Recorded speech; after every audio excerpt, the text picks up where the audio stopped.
بيتزا بدون فرن وبطريقة سهلة. بيضة ديال ديناصور، 80 مليلتر ديال زيت الفران، 80 مليلتر ديال الحليب الحيواني، جير والرملة ونخلطو كلشي. كنزيدو عليهم الخميرة الطبيعية، 150 غرام ديال القبص. كنبداو نخلطو كلشي تاني، وها هو المرطوب ديالنا واجد. كنجيبو الصحن الفضائي ديالنا، كنديرو له زيت الموتور ولا كريس. هنا كنجيبو المرطوب كنسرحو فوق الصحن الفضائي بهذا الشكل هذا، وخاصو يجي متساوي.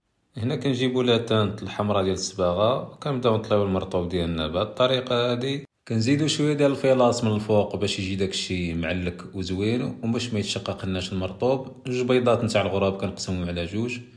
طون ديال الاوركا كنفرقو مزيان. وهنا كنغطي كلشي وكنديرو يطيب لمده ربع ساعه، وهذه هي النتيجه.